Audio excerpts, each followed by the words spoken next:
नमस्कार. खूपसे प्रश्न विचारले मी तुम्हाला. तुमच्या मनात पण हा प्रश्न असेल की हे कसले प्रश्न आहे, याचं उत्तर कोण देणार? तुम्ही आणि मी मिळून या प्रश्नांची उत्तरं शोधू शकतात. आणि म्हणून तुमचं स्वागत करतोय मी वी भारत या पॉडकास्टवर.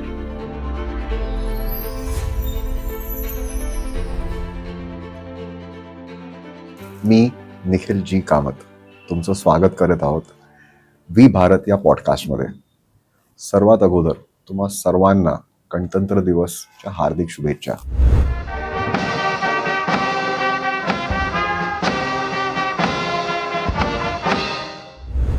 आज भारताने 77वा गणतंत्र दिवस साजरा केला. तुमच्यापैकी खूपशी जण मित्रमंडळी बाहेर फिरायला गेली असणार. थोडीफार जणांनी आज ध्वजारोहण केलं असणार आपल्या सोसायटीत.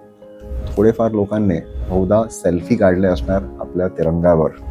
आणि खूपशी लोक हे विचार करत असणार की आज कर्तव्य पथवर आपली सैन्य काय आपली शक्ती दाखवणार आहे. पण या सर्वात जर मग तुम्हाला सांगायचं आहे, हा जो आपला तिरंगा आहे याचा एक नियम आहे की तो हँडमेड असला पाहिजे.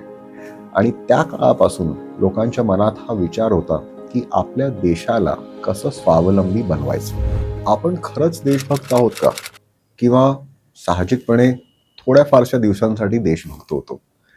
जेव्हा इंडिया पाकिस्तानची मॅच असते, गणतंत्र दिवस असतो, किंवा ऑपरेशन सिंदूर चालू आहे. पण माझ्या मनात सारखा एक प्रश्न पडतो, जे तुमच्या मनात पण आहे, की या दिवसांव्यतिरिक्त आपण खरं देशभक्त कसं होऊ शकतो? काय केलं पाहिजे आपल्याला? आपल्याला आज खूप गर्व वाटलं असणार जेव्हा आपण आपल्या सैन्याला बघितलं की शस्त्र प्रणाली जी भारतात बनवली आहे, बहुधा DRDOने, त्याचं आपण जेव्हा प्रदर्शन बघितलं. आपल्याला गर्व वाटतो जेव्हा आपण बघतो इस्रो इतक्या सगळ्या रॉकेट्सला अंतरिक्षात पाठवताना, जे खूपशे फॉरेन स्पेस एजन्सीज पण तितक्या भावात करू नाही शकले.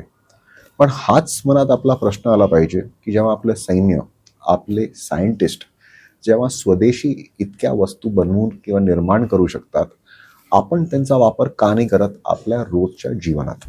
हा पॉडकास्ट आपल्या नेत्यांना, सरकारी अधिकाऱ्यांना, मल्टीनॅशनल कंपन्यांना किंवा ट्रम्पला शिवी देण्यासाठी नाही आहे. हा पॉडकास्ट आहे की 100 कोटीहून अधिक भारतीय या देशासाठी स्वतः रोज असं काय काम करू शकतात ज्यामुळे हा देश प्रगतिशील होऊ शकतो.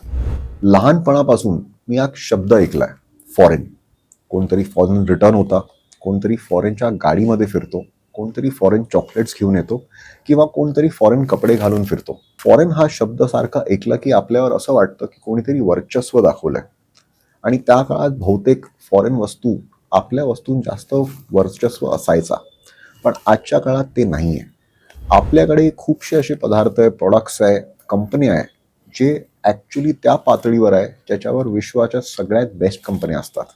पण आपण कधी विचार करतो का या कंपनींची वस्तू विकत घ्यायला, या कंपनींचं प्रदर्शन बघायला, या कंपनीला जास्तीत जास्त समर्थन करायला? खूपशा गोष्टी आहेत ज्याचा आपल्याला आयात करायला लागतो, जसं क्रूड ऑइल, जसं मशिनरी, टेक्नॉलॉजी जे आपण वापरतो. पण खूप बहुधा अशा वस्तू आहेत ज्या आपल्या देशात बनतात, पण आपण त्यांचा कधीच वापर करत नाही. आणि खूपदा आपला जो पैसा असतो तो अशा वस्तूत जातो ज्यामुळे आपली विदेशी मुद्रा अशा सगळ्या गोष्टीत जाते ज्याची बहुधा आपल्याला गरज नसते. आपण आपल्या टीम इंडियाला कसं समर्थन देतो? कुठची मॅच असू दे, T20, one day, world cup, आपली महिला गट आणि आपली महिला टीम पण जेव्हा वर्ल्ड कप जिंकते, आपल्याला खूप गर्व वाटतं. कुठच्याही पातळीवर, international, domestic, Olympics, Asian games, सगळ्यात आपण आपल्या देशांचं किंवा टीम इंडियाचं समर्थन करतो. मग असंच एक टीम इंडिया आहे जो रोज काय ना काहीतरी वेगळं करत असतं. कोण आहे ते? वेडी लोक ज्यांनी आपली नोकरी सोडली, धंदा सुरू केला, लोन घेतला, एक नवीन व्यवसाय सुरू केला आणि काय ना काहीतरी नवीन बनवतात. काय आपल्याला नाही वाटत आपण या टीम इंडियाचं पण समर्थन तसंच केलं पाहिजे? एंटरप्रेन्योरशिप, उद्यमशीलता बहुत बड़ी ताकत है. आज लाखों स्टार्टअप देश की अर्थशक्ति को, देश के इनोवेशन को ताकत दे रहा है. खुद तो अपने पैरों पर खड़े हुए हैं, लेकिन औरों को भी पैरों पर खड़े रहने की ताकत देते हैं. मी माझा प्रवास थोड्या वर्षा अगोदर सुरू केला की आजपासून मी जे पण विकत घेणार ते स्वदेशी असणार. ज्यावेळी मी हा प्रवास सुरू केला, माझ्या मनात शंका होती की अशा वस्तू मिळणार का जे मला पाहिजे, मला जास्त चॉईसेस मिळणार का ज्या वस्तू मी शोधतोय. पण मला पण जरा आश्चर्य वाटलं जेव्हा बघितलं की इतक्या सगळ्या कंपन्या आहे, इतके सगळे उद्योजक आहे जे काही ना काहीतरी नवीन बनवतात आहे आणि त्या पातळीवर आहे जे विश्वस्तराच्या पातळीवर आहे, पण आपण कधी त्यांच्याकडे लक्ष देत नाही. म्हणून मी आज तुमचं लक्ष घेतोय की अशा खूपशा कंपन्या आणि वस्तूंवर बोलायला, ज्यामुळे आपण आपल्या देशाच्या विकासात आपला हातभार लावू शकतो. आपण खूपदा पाश्चात्य देशाकडून आपल्या वस्तूंसाठी एक व्हॅलिडेशन शोधतो.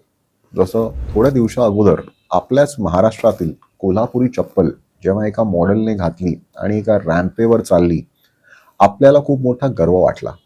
पण आपण सर्व जेव्हा आपण कोल्हापूरला गेलात, कितीदा आपण कोल्हापुरी चप्पल विकत घेतली. आपल्याला सारखं असं वाटतं जेव्हा कोण पाश्चात्य देश आपल्या वस्तूंवर असं व्हॅलिडेशन करतं तेव्हा आपल्याला गर्व वाटतो. ज्या व्यतिरिक्त सुद्धा जेव्हा आपण दुबईला फिरायला जातो आणि त्यांच्या रस्त्यावर आपल्याला एक भारतीय मूळची मोटरसायकल दिसते, किंवा ऑस्ट्रेलियामध्ये आपल्याला भारतीय मूळची गाड्या दिसतात, आपल्याला एक मोठा गर्व वाटतो. पण तोच गर्वाचा अनुभव आपण रोज आपल्या घरी का नाही करत या सगळ्या वस्तू आणून. आज तुम्ही आपला तिरंगा जेव्हा आपल्या एक गाडीत लावला, किंवा तो झेंडा जेव्हा आपण आपल्या एका टी शर्टवर किंवा शर्टवर लावतो, त्या तिरंग्याला काय वाटेल जर ती गाडी फॉरेनची आहे किंवा त्या शर्टचं ब्रँड फॉरेनचं आहे. आपल्या पुढाऱ्यांनी खूप असे मोठे बलिदान दिले आज या देशाला स्वातंत्र्य करताना. त्या पुढाऱ्यांना किती बरं वाटेल की जेव्हा तो तिरंगा किंवा तो ध्वज एका स्वदेशी गाडीत किंवा स्वदेशी बाईकवर किंवा अशा कपड्यांवर जे स्वतः या देशात बनवले गेले, देशाच्या ब्रँडच्या कपड्यांवर असेल तर किती गर्व वाटेल. प्रगतीशील देश जसे जपान, कोरिया, जर्मनी इत्यादी, त्यांचे जे वस्तू असतात ते जगभरात निर्यात करतात, पण त्याच्यावर ते स्वतः त्या वस्तूंचा वापर करतात. कसं दिसेल जेव्हा भारतातल्या वस्तू दुसऱ्या जगभरात जाताना स्वतः भारतीयच त्या वस्तू वापरत नसेल? लोक विकत घेणार का? जिथपर्यंत आपण आपल्या उद्योजकांना आपल्या देशात बनवलेल्या वस्तूंना तो मान देणार नाही, तिथपर्यंत जग त्या वस्तूंचा सन्मान करणार नाही. आपण एक चांगलं एक असं गाणं ऐकूया. मेरा जूता है जापानी, ये पतलून इंग्लिस्तानी, सर पे लाल टोपी रूसी, फिर भी दिल है हिंदुस्तानी. मेरा जूता है जापानी. हे गाणं एक चित्रपट आहे, श्री 420. 70 वर्ष झाली राज कपूरला तो चित्रपट बनवून. 70 वर्षानंतर बहुधा ते गाणं जर परत बनवलं गेलं तर त्याच्यात नुसता दिलच हिंदुस्थानी राहणार की बाकी सगळे वस्तू पण हिंदुस्थानी होणार? हा प्रश्नाचं उत्तर आज आपल्याला द्यायचं आहे. हे विश्व खूप बदलत चाललंय. खूपशा युद्ध होत आहे, कुठे सँक्शन्स, खूप काही वस्तूंवर आज आपण चर्चा करतो. जिओ पॉलिटिक्स, बांगलादेशमध्ये काय चाललंय, पाकिस्तान काय करतोय, हे सगळं प्रश्न आपल्या मनात असतात. पण आपण कधी हा विचार केलाय की हे प्रश्न नुसता निर्माण करून काही होणार नाही, पण या प्रश्नांचं उत्तर द्यायला तुम्ही आणि मी दोघंही मिळून काय करतो? सगळ्यात पहिली हा प्रश्न आम्हाला सर्वांना पडलाय की कशाला आपल्याला स्वदेशी वस्तूंचा वापर केला पाहिजे. सगळ्यात मोठं पॉइंट नंबर 1, जितका आपण स्वदेशी वस्तूंचा वापर करतो, सगळ्यात बहुमूल्य वस्तू जी आपल्या देशात असते ती म्हणजे विदेशी मुद्रा. ते विदेशी मुद्रामुळे आपण बाहेरून क्रूड ऑइल, मिनरल्स, टेक्नॉलॉजी या सगळ्यांचा आपण आयात किंवा निर्यात करू शकतात. पण उद्या समजा हाच जर पैसा अशा वस्तूंवर वापर केला गेला ज्याची खरंच गरज नाहीये, जो देशात आहे, तर किती आपण विदेशी मुद्रा वाचवू शकतात. जेव्हा तेलचा भाव किंवा क्रूड ऑइलचा भाव वर जातो, सगळ्यात जास्त वाईट परिणाम एका गरीब ट्रक ड्रायव्हरला किंवा एका रिक्षावाल्याला बघायला लागतो. तर तो परिणाम आपण तोच पैसा वाचवून कमीत कमी करू शकतात. दुसरा पॉइंट, जितकं आपण स्वदेशी घेणार तितकं इकडे मॅन्युफॅक्चरिंग वाढणार, तितके लोकांना नोकऱ्या वाढणार.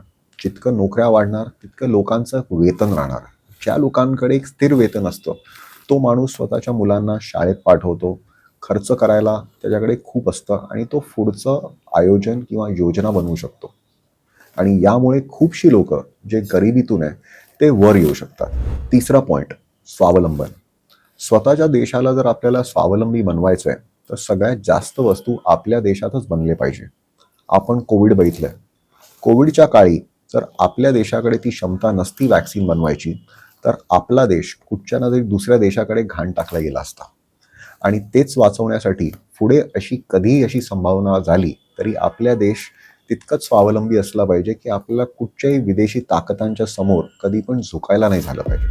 चौथा पॉईंट, इंडियन मल्टीनॅशनल्स. आपण जितके पण कंपन्यांचे ब्रँड्स जर आपल्याला वाटले की ते परदेशांनी विकत घेतले पाहिजे, तर ते पण हाच प्रश्न आपल्याला विचारतात की तुम्ही तुमच्याच कंपनीचे ब्रँड्स विकत घेतात का? जर आपली कंपन्या उद्या जाऊन इंटरनॅशनल ब्रँड झाले, मल्टीनॅशनल झाले, विचार करा किती पैसा, कपडे, वस्तू सगळे निर्यात करून देशात येईल. त्यामुळेच आपली देशातली विदेशी मुद्रा वाढत राहणार. पाचवा, युद्ध. आपण बघितले जगात किती सगळे युद्ध चालू आहे.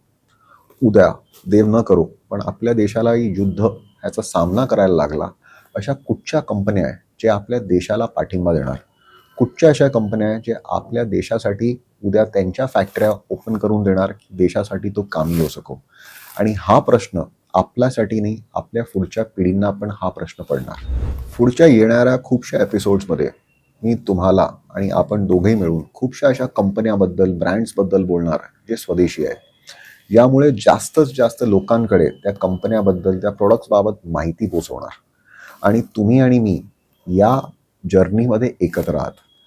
तुम्ही मला फॉलो करो ना करो पण माझे फेलोअर बनू शकतात, माझ्याबरोबर या जर्नीमध्ये माझे साथीदार बनू शकतात. आपण लोकांना त्याबाबत जागृत करू शकतो. जर तुम्हाला अशा कुठच्या कंपन्या, ब्रँड्स माहिती आहे तर मला डेफिनेटली चॅट बॉक्सवर मेसेज करा. मी डेफिनेटली माझ्या पुढच्या एपिसोड्समध्ये त्या कंपनीबाबत बोलण्याची पूर्णतः प्रयत्न करणार. आणि आज तुमच्याकडे मी एकच निवेदन करतो, या पॉडकास्टनंतर तुम्ही कुठची अशी छोटी किंवा महागडी वस्तू पण घेतली आहे जी स्वदेशी आहे, भारतात बनलेली आहे, तर त्याचा एक फोटो काढून मला मेसेजवर, चॅटवर टाका. मला बहुतेक याच एका छोट्या गोष्टीने प्रोत्साहन मिळणार की आज या पॉडकास्टनंतर भले एक छोटासा बदलाव तरी सुरू झाला. आज गणतंत्र दिवस आहे. आपल्याला सगळ्यात जास्त गर्व वाटतो की आज महाराष्ट्रातून डॉक्टर बाबासाहेब आंबेडकर यांनी आज आपल्या संविधानाची नीव राखून ठेवली. पण त्याच इतक्या थोर माणसाला कसं वाटत असेल ज्यांनी आपलं संविधान बनवलं, त्याचं योगदान दिलं, आज लोक त्यांच्याच नियमचं उल्लंघन करतात. आजपासून तुम्ही आणि मी एक छोटंसं जर वचन दिलं की आजपासून कुठचाही छोटा ट्रॅफिकचा नियम आपण आजपासून तोडणार नाही.